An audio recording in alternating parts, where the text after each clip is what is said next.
Thank you, Jim. If I'd known what you were going to say, I would have let you finish the first time so that I and my mother could hear it twice. In the joy of high adventure, in the hope of high achievement, in the faith of high endeavor, for this fair day we have worked and prayed and waited.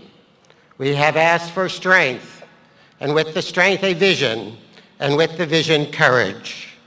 The Rice Institute, which was to be, in this its modest beginning, now has come to be.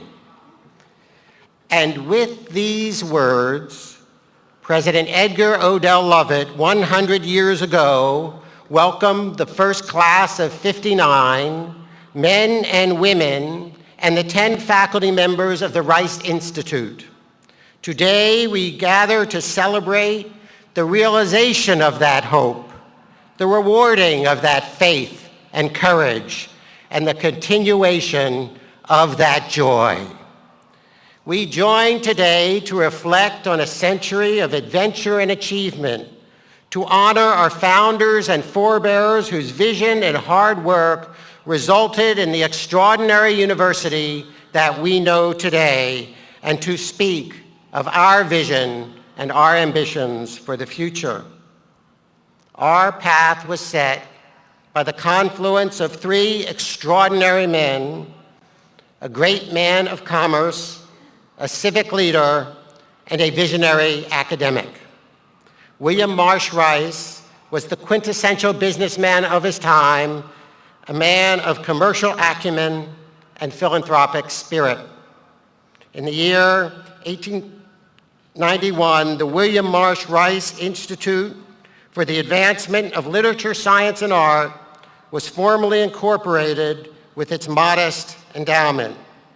After Rice's untimely death in 1900, which you heard about before, the substantial assets that Rice had bequeathed to his institute were rescued by his lawyer and the first chairman of the Board of Trustees, Captain James A. Baker. The trustees then began in earnest to define what this new institute would be. Their vision was reflected in the choice of Rice's first president, Edgar Odell Lovett, on the recommendation of Princeton's president, Woodrow Wilson. And let me add how fitting it is and how grateful we are that Princeton's current president, Shirley Tilghman, is with us on the platform today. President Lovett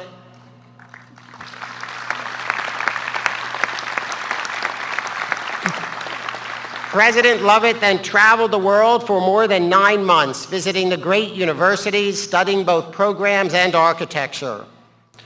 When Lovett stood on this very spot a century ago, not far from the edge of a growing city with just 80,000 people, he could take pride at the launch of a new university that aspired to be among the best and said in his words, "No upper limit to its endeavors."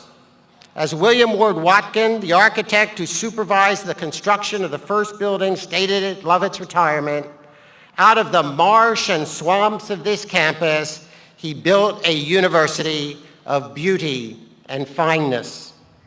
Imagine yourselves here as Lovett spoke. Around you was mostly a vast empty plain with 4 lonely structures. Between then and now lies a century of ambition and achievement. All around us, we see the architectural embodiment of growing intellectual ambition.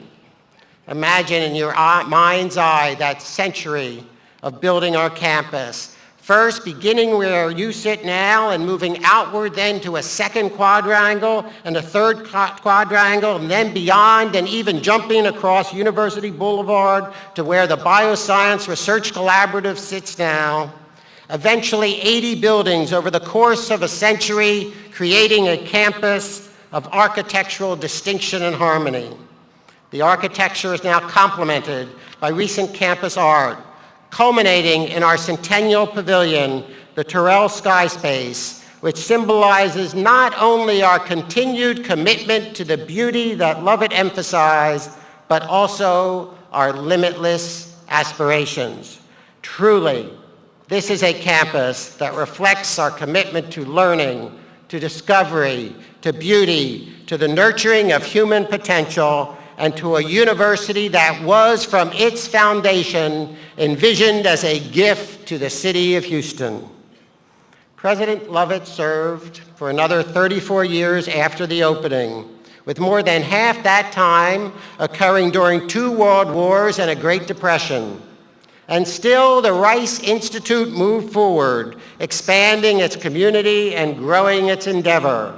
As we approached our second half-century, we changed our name from Institute to University to reflect that growth and ambition. At the time of our semi-centennial, Rice, while on a strong trajectory, had not yet achieved its aspirations to be among the great research universities of the world.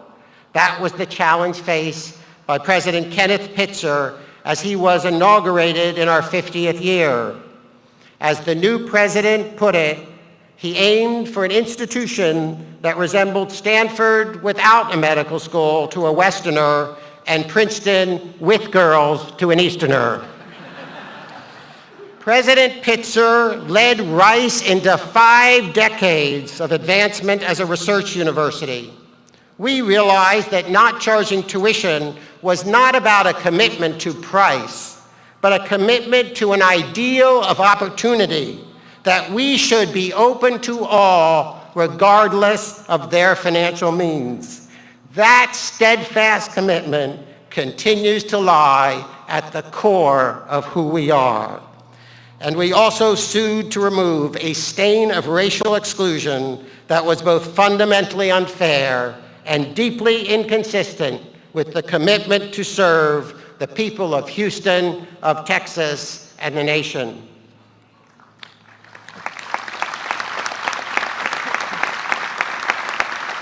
As Rice continued its progress toward becoming a more balanced university envisioned by Lovett, new schools sprouted in the 1970s, including the Shepherd School of Music, the Jones School of Business, what is now the Glasscock School of Continuing Studies, and the creation of separate schools of social sciences and the humanities. Our ascendancy to the top ranks of American higher education was recognized in 1985 when Rice became one of the 60 elite research universities in the Association of American Universities. Great milestones included the G7 Summit in 1990,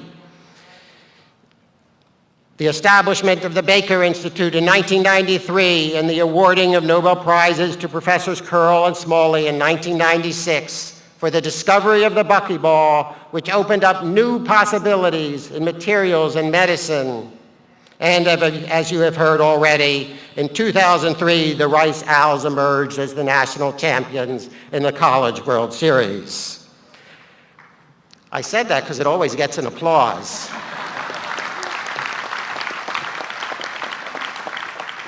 Today, we count 46,000 living Rice alumni who form the global Rice community of today, a community that magnifies every day the contributions that we make as a university.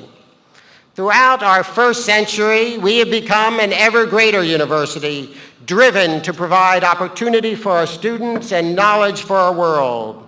And here, like others, I want to pause and acknowledge the remarkable leaders present today who guided us to ascending achievement. Our past chairman, Charles Duncan and Bill Barnett, our current chairman, Jim Crownover, who between them steered this university for the last 3 decades, and my extraordinary predecessors, Presidents George Rupp and Malcolm Gillis.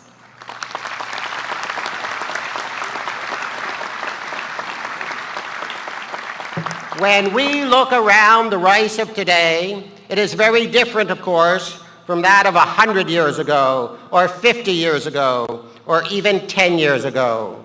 We are larger, we are more diverse, we are more engaged with our city, we are more international, and we are more committed than ever to contributing to our world through research and service. The era of the ivory tower is long over. We do not come to the university to shape the cares of society, but to engage those cares in a different way. The university of today is porous, with a constant flow of people and ideas and contributions and relationships. We are very much the university that Lovett imagined and hoped for, and yet we are in many ways so much more. Today, our university is counted among the very best in the United States. Whereas President Lovett traveled around the world to visit the great universities, today we receive visiting academic leaders from across the globe who wish to study and emulate Rice's success. Much of our first century has been dedicated to catching up to our brethren, other leading American universities that in many cases are older, bigger, wealthier. We became more complex, added schools, improved the quality of our student body and faculty, raised our aspirations, and grew. But while we were becoming more competitive with other universities, and in some ways like them, we were also becoming quite distinctive. Even with our recent growth, we remain a distinctively small research university whose aspirations span the range of academic endeavor. Our sense of being a single community and the fostering of interdisciplinary relationships and conversations are rare. Our emphasis on and commitment to undergraduate education are extraordinary. Our college system, which creates strong communities across the undergraduate classes, has become the envy of others who seek to emulate it. The dedication of our staff to our faculty, students, and the university, and our dedication to them are defining attributes. As higher education becomes ever more competitive and faces ever more daunting challenges, we must now lead with confidence in our own values and our own identity as they have evolved over a century. Our strength as a university lies in part in choosing a different path from others, a different configuration for the university, not just of today, but of tomorrow. 20 years ago, Clark Kerr, the legendary president of the University of California and Chancellor of Berkeley, wrote about two competing visions of the university. One in which the university is large and specialized in its parts, the other in which it is a small community with a commonality of interest, or as he put it, the best of Berkeley and the best of Swarthmore. And he expressed some pessimism that these visions were compatible. Rice has aspired to be the place where these visions become joined, compatible, and synergistic, and we have succeeded. We must draw upon our strengths and turn perceived disadvantages into distinctive advantages. We can be, we must be, a leader in defining what a university can achieve and contribute in education and knowledge.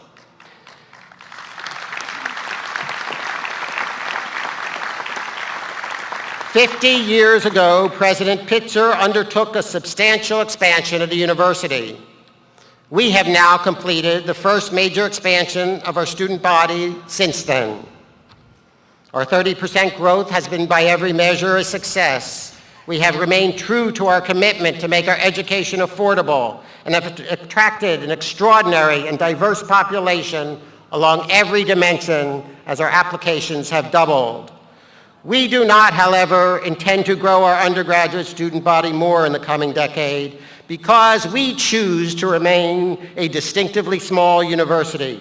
Our size fosters an intimate sense of community and the special relationships between faculty and students that have defined the experience for so many of our graduates. Our intellectual ambitions, however, are not scaled to our size. We aim for excellence and impact on a global standard. Thus, our path to success more than most universities, lies in our ability to collaborate with others and thereby leverage our potential. We are too small to be arrogant. We must in time find new ways to build deeper and broader relationships with the remarkable institutions that surround us, the museums, the medical institutions, the Johnson Space Center, and the great enterprises of Houston. We must also reach across the world and build not merely bridges, but strong and deep bonds. That spirit of collaboration must be focused internally as well as externally.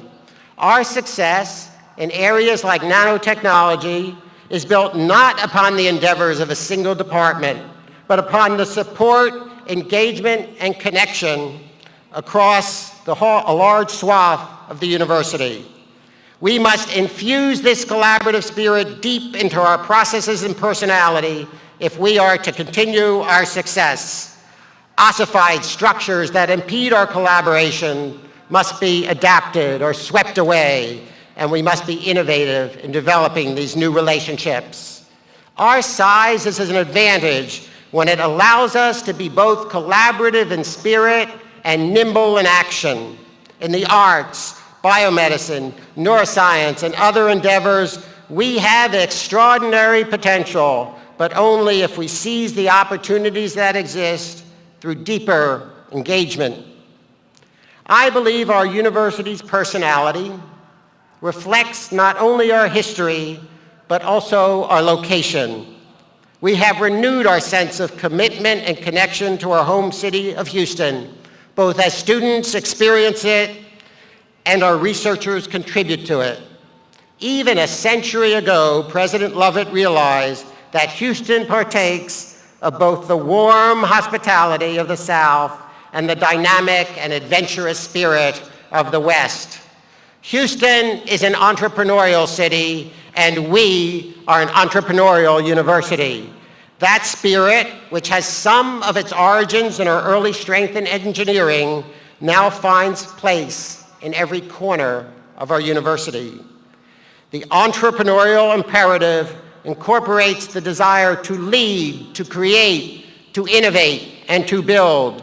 It is reflected in faculty who lead our students abroad to test in the field medical devices they have designed, in the student-taught courses in our colleges, in the policy explorations of our Baker Student Fellows, in engineering and architecture students getting together to design a house that not only uses zero energy, but is actually affordable, in the creation and dissemination of digital materials for both college and now 1 million K-12 students, in building a research consortium with medical institutions to advance tissue regeneration that will save limbs and lives, in creating a multitude of student organizations from Engineers Without Borders to our emergency medical service, in the convening of experts to study biblical texts and to disseminate the results, and so much more. We must nurture and support that spirit both individually and collectively among our students and our faculty. President Lovett spoke of the pleasures of teaching and the privileges of research, but today we must do that and more.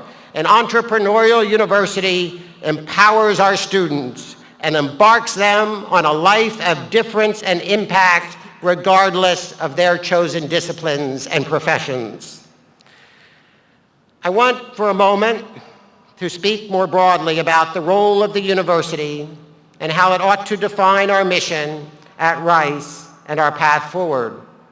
It has been 2,500 years since the founding of Plato's Academy, 2,000 years since the founding of the ancient religious universities in India and Egypt, more than 900, as you have heard, since the founding of the University of Bologna, now the oldest university in continuous existence, and almost 380 years since the establishment of the first American institution of higher education. The modern research university emerged in the 19th century and set the stage for the explosion of knowledge that universities have produced. When we look back on the last century, We see knowledge that has emerged from our universities and transformed our world. The fundamental structure of matter, the building blocks of life, the electronics that have revolutionized our ability to communicate, connect, analyze, and understand.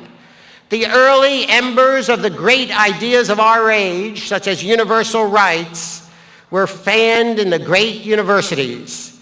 Powerful ideals, such as equality of opportunity, were given content and understanding by the work done in universities, and our graduates were inspired to pursue them. There is hardly an aspect of modern life that has not been greatly influenced and enhanced by the work done in universities. And yet, at the beginning of this third millennium, the historic idea of the university is facing both challenge and attack. The very word university embodies a sense of both oneness and universality, that we are a single entity that encompasses the totality of academic endeavor.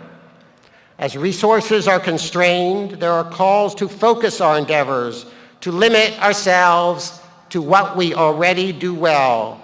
Great universities many times our size, are choosing to eliminate scholarly endeavors, to focus on their specific strengths, to do what is practical.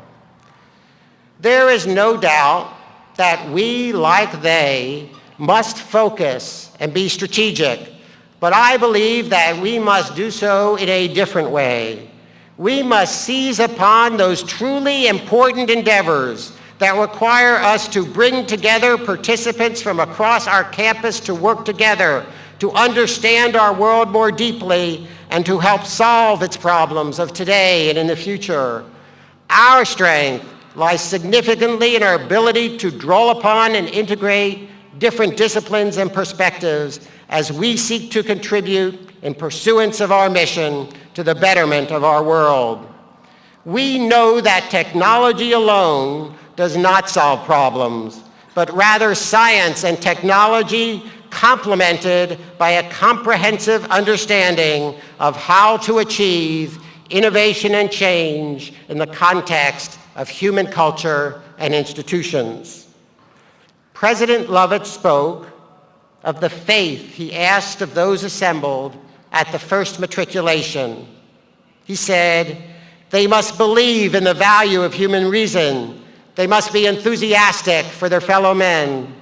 They must believe that it is possible to learn and also that it is possible to teach." I believe that universities are built upon an additional faith, a faith in the power of knowledge and discovery and creativity to improve the lives of people everywhere and build a better future. That faith must be buttressed by a recognition that universities remain distinctive institutions that contribute to our society in ways no other institutions can or do. Our commitment must be to advance the frontiers of knowledge, understanding, and creativity, and to produce graduates trained and inspired to make great contributions as if the world depended upon it, for it surely does. The challenges of our world lie before us. To address our interconnected global needs for food, energy, water, and a safe environment, to improve human health here and around the world, to harness the extraordinary flow of information for our benefit through better understanding and decision-making, to raise the human spirit through the study of culture and creativity, and to bring peace and prosperity to the peoples of our planet. These are large and daunting challenges, but that ultimately is what universities are for. Confronted by these challenges, universities must not be bastions of cynicism, but citadels of optimism. Optimism that if we work to understand the nature of religious tolerance, we can bring harmony. That if we work to understand conflict between nations, we can bring peace. That if we work to understand the origins of disease, we can bring health. That if we work to understand the sources of famine, we can bring nourishment. And that if we work to understand the fundamentals of matter and energy, we can bring a prosperity and a higher standard of life to people all over the world. Like other great universities,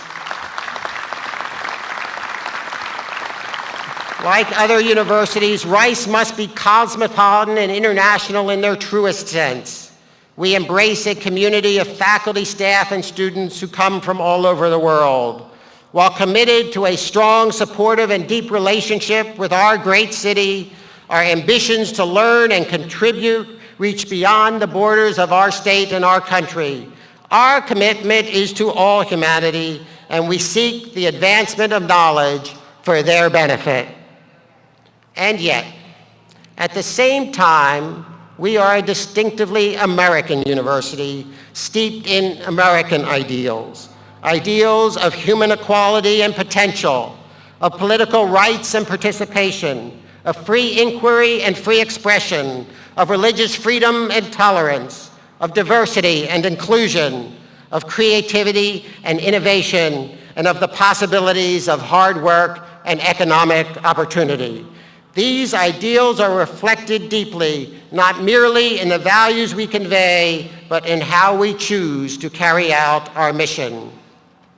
Universities have been and remain unusual institutions. We are separate and apart, and yet open and engaged. The periphery of our campus, consisting of hedges and vegetation punctured frequently by paths and open gates, incorporates this idea.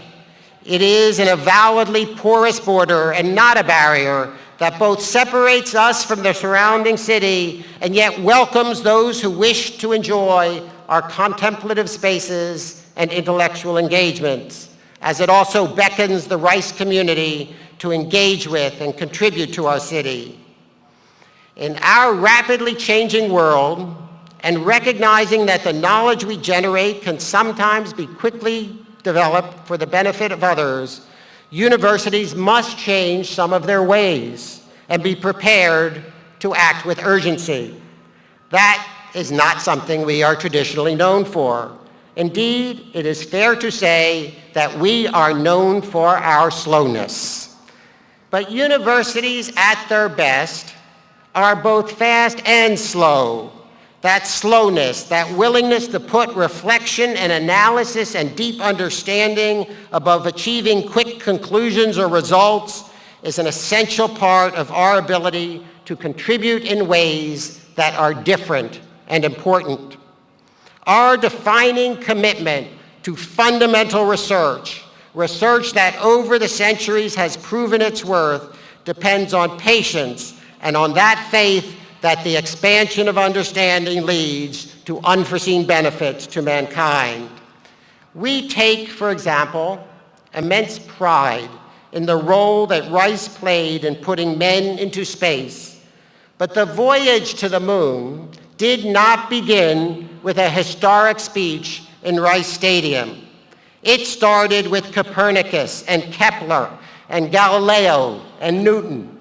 The lesson of putting a man on the moon is not only that a focused and concentrated effort involving government and universities and industry can achieve remarkable progress, but that centuries of inspiring teaching and curiosity-driven research can make possible things that could not even have been imagined.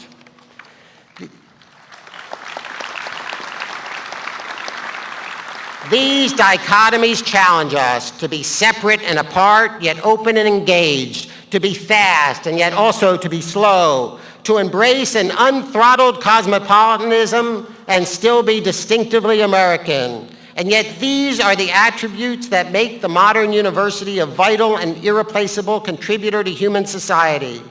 The ivory tower image of the university has been replaced by our shimmering beacon on Main Street. But we must retain our unusual qualities and commitments if we are to contribute in the century ahead as we have in the past. We must make no mistake, though, We are in disruptive times for higher education. Our most basic concept of the university as a defined space that brings teachers and students into physical proximity is in the process of being upended. We now have more students registered for Rice online courses than graduates over our entire century. Not since the invention of the printing press has the dissemination of knowledge been so changed as in the last quarter century, or as it will be again in the decades ahead. These changes have the potential to undermine the sense of community that has been a hallmark of our colleges and universities, and of Rice in particular. But if we embrace these challenges and changes and determine how they can be used to enhance the strengths of the physical university while extending some of its benefits to a virtual global community, Rice will seize a new opportunity to lead as we enter our next century. We must embark upon a reimagining of university education in ways that take advantage of new technologies of learning while increasing our commitment here on campus to the personal relationship between teacher and student. We must dedicate ourselves anew to our teaching mission and yet be guided by the ancient Confucian understanding of education. Tell me, and I will forget. Show me, and I may remember. Involve me, and I will understand. More than ever, we will seize the opportunity to involve our students and become more effective teachers. As we commemorate our first century today, it is not easy to imagine what lies ahead for our second. Think of the circumstances and undiscerned future as President Lovett spoke a century ago. Mass production of the automobile was a new phenomenon, and the first commercial flight was just a year away. The sun never set on the British Empire, and World War I lay around the corner. Oil had been discovered in Texas a decade earlier, but no one knew what that would mean for our city or our world. And Houston's first air conditioning, dare I say, was still a decade away. We have every reason to expect that the political, societal, and technological changes over the next century will be just as dramatic as the last, if indeed not more so. We cannot now see those changes. What we can commit to and what we can believe in is the power of the university, of our university, of Rice University, to make a better future through teaching and learning and discovering and creating. A century ago, a group of students, faculty, university staff, and citizens of Houston sat just where you sit now, probably just as hot and uncomfortable as you are now, to witness the launching of the first institution of higher education in the city of Houston. Rice set forth with a vision of greatness, with a commitment to both importance and excellence, but with little objective reason to believe that such a new university could really join the great universities of America. And yet, this endeavor was begun and sustained with confidence and commitment, with optimism and faith, even in the darkest and most difficult of times. As we enter our second century, we do so with no less confidence, no less commitment, no less optimism, and no less willingness to work hard to achieve our highest aspirations. We are already more than President Lovett imagined. Today, we embark upon the course that will lead us to be ever so much more than we might even be able to imagine today. 50 years ago, President Kennedy said at Rice that we must above all be bold if we were to achieve the ambition of putting a man on the moon. As we enter our second century and face the opportunities ahead, we must be bold. We must be entrepreneurial. We must be collaborative. We must be fast and slow. We must be international and yet distinctively American. We must be the great research university that preserved its dedication to its students. We must be Rice.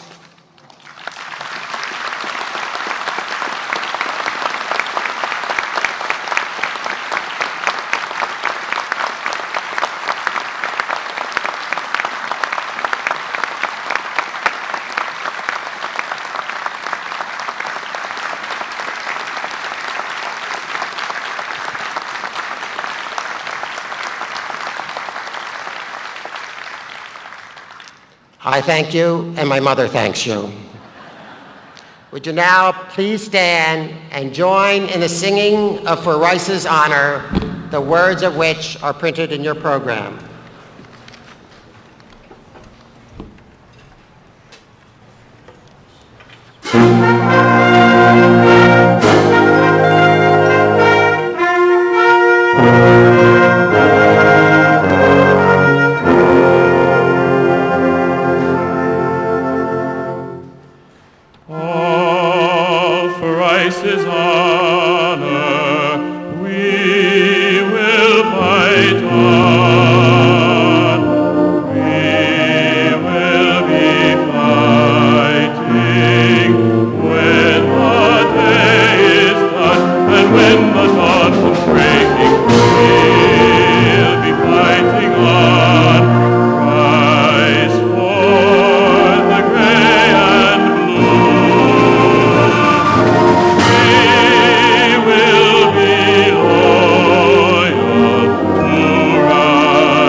Thank you.